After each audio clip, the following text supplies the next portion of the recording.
I competed in the biggest 3v3 tournament in Master Duel, played against some of the best players in the world, and some of my duels even got featured on Farfa's stream. Here are some of the highlights. The first to play is against Sunseed Jess, the European champion in TCG for 2023, who ended up getting second place in this 3v3 tournament. Let's see how our duel played out. Purrely versus Plants. Alright, Jess is gonna go first here and get max seed. Is this really that good of a back and forth? Really, Nova? You feature match requested? I max seed the plant player, Giga Chad. Okay. Hear me out. I know what this looks like, but despite being quite short, this game ended up being more interactive and interesting to watch than the average Purrely duel, so I really want to show this off. Alright, we're gonna lone fire for Madan, get Con. Now, I do want to add here that I ended up thinking for quite a while here on whether I duel at the start of the turn, here at resolution of Con, or not at all. Of course, it would turn off my match C if I dueled. I was also worried about what they could accomplish with minimum special summoning but infinite searches. But I ended up not using duel at all and just sticking with the match C, but I still think this was worth a consideration at least. Activate Con. Con set a glamour. Thank you for showing my fat L. Anytime, Barako. Yeah, so the previous feature match was my friend Farfa, and let's just say that his opponent hand was unfortunately not nearly as lucky mine was this game. Set sheet and pass. Is this the deck's like backup plan if we don't if we get max seed? Just you know, Con in a dream. I respect it. Well, this is still two strong interactions from Jess, and the Twitter to back it up on turn 3, so I really should try my best to end the game this turn and not have to run into any Taijus or the Twitter in Jess's Wow, we hands. hit my friend off of the Purrely. Nice. Yeah, that is true. It has certainly made my turn easier, I have to admit. This way, I can just go into BG right here, and then immediately force out the trap card before committing into Purrely. Put it in. Pretty. Search pretty. Early effect. Rank up into beauty. It's kind of rough with Con though, isn't it? Oh, we're gonna force out the sheet, I suppose, here with the effect of the beauty. Negate the Madan in response to the sheet here. We didn't tribute the pretty for cost, because I think that would trigger the my friend. Yeah, so their trap card steals my monster here, so Jess is saving her tribute effect for the next interaction, which is the Rita Princess in their hand, so it makes a lot of sense. Alright, we're gonna steal El Gato. And now it's time for Vicious Delicious. Now, at this point, I was just set on doing the OTK, so I started by targeting the Purrely in attack position with Delicious. Yo, are we gonna OTK through this? That's the hope, but sadly it's not gonna be that easy, because we still have to play through the Rita Princess that they have searched last turn. Are we actually gonna OTK through this? Oh, Dance Princess. So what we can see here is that they have waited on the Purrely's second effect to activate the Princess, which is quite difficult for me because that means I won't be able to use the second effect of the Purrely for the rest of the turn. So if I want to make a big cat, I have to use the regular Purrelys. This has certainly put me in a more difficult position, so that's some excellent plays from Jess. Alright, not Dance Princess, that's a Necros card. Rika Princess.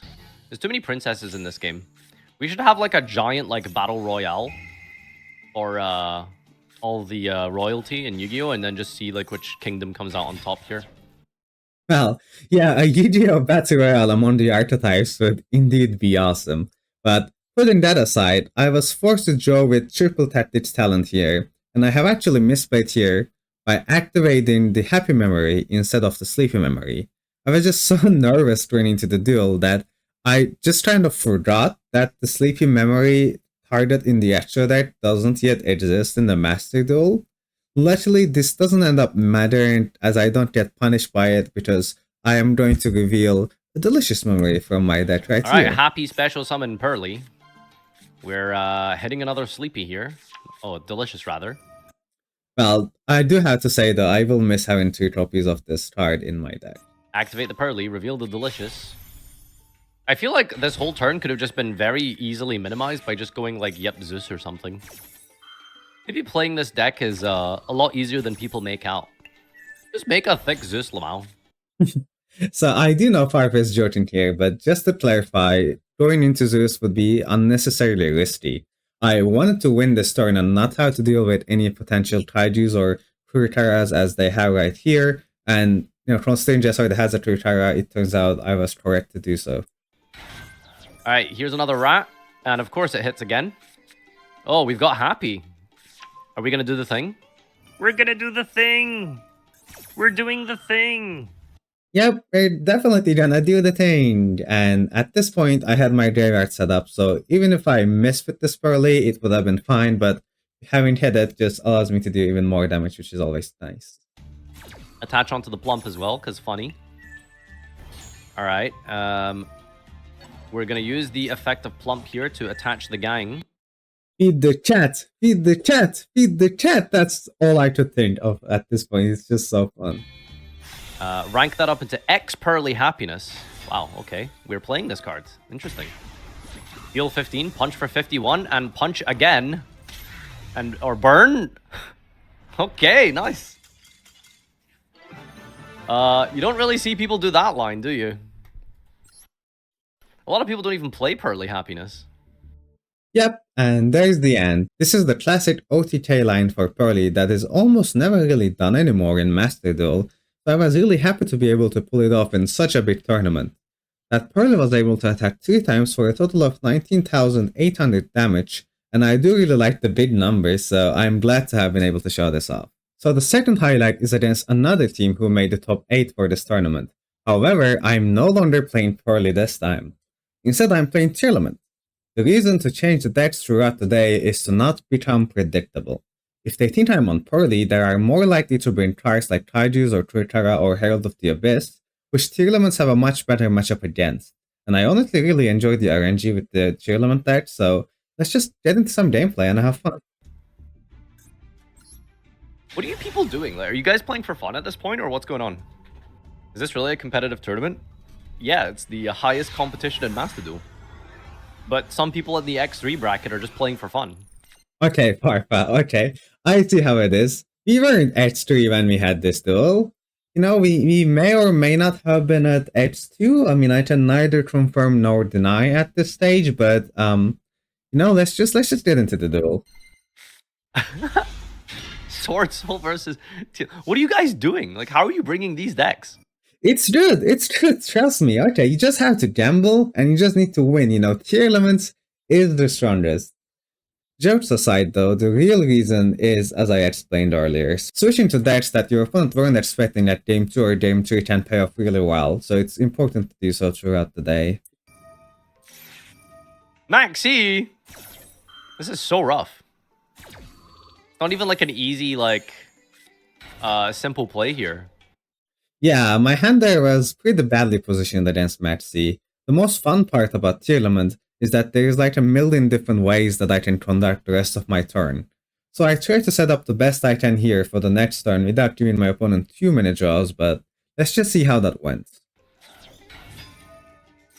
I mean, sure. Kickalos gets Sulik, I suppose? God, having to give your opponent a +1 like this is awful. Oh, they top-decked Imperm off the last summon for Maxi. That is disgusting.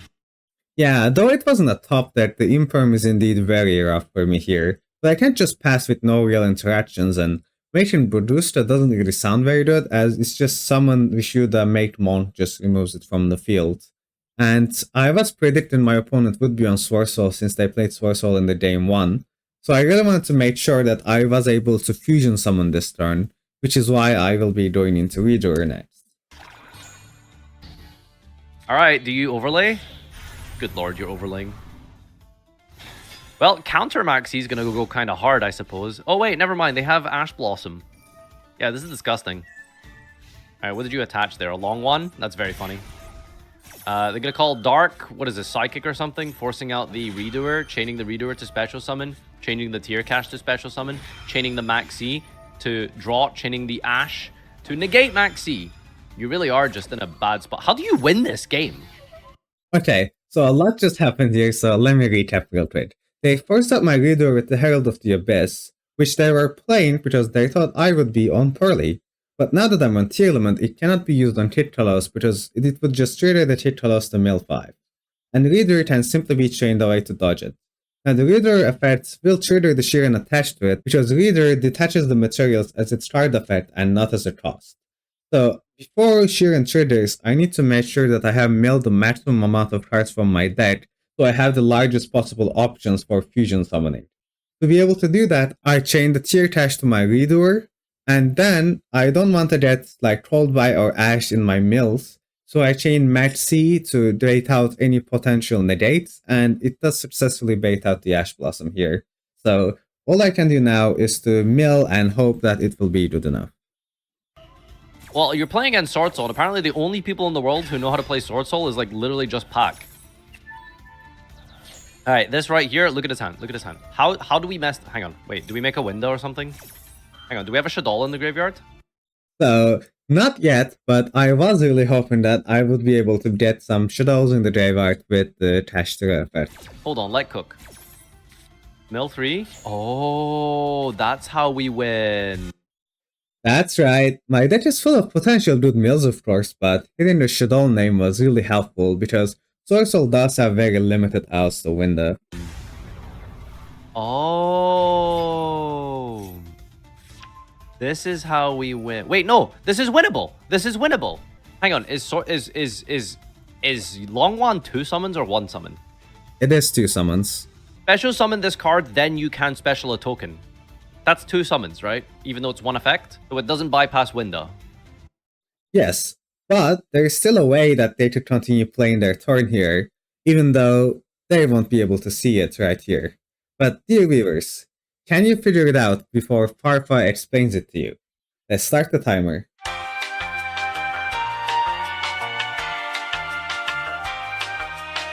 This is fine. All you need to do is normal summon Moyi, get a token, Vishuddha bounce window.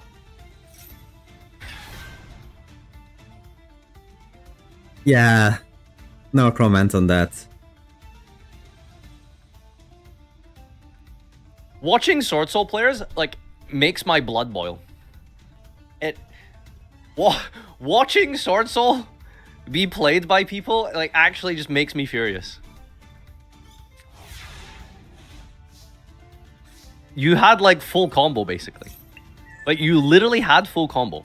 Like, I'm not even joking, this was actually full combo. Emergence, get Moyi. Normal summon, reveal, special token. That's 1 special summon. Activate Vishuddha, bounce the window. Long one, discard Ashuna. Special summon long one, plus token. Activate Ashuna, summon Adhara. Overlay synchro into Yazi. Yazi pop Redoer or Kit Kalos. Summon Taya, make Baxia. Spin, burn, make a 10. Attack, attack, attack, GG. Okay, so it wasn't quite as simple as that, because Yazi would only be able to pop the Chitolos here, which would mill 5, and as we'll see later in the turn, my top cards included both Snow and Heaviness, but they still did have an out the window, so we would really still have a game in our hands, which could be anyone's game at that point. Farfa's gonna figure out this shortly as well, of course, but let's just watch that as I execute a short combo into lethal. Enjoy the rest of the day. What is Lil Bro doing? Hemicode. Kit Kalos with mill 5? Who cares? Okay, pop the Redoer and then shuffle away the Kit Kalos. Same thing. Reader wasn't there. The point is you had it out to window. That's true though. Oh god, there's snow.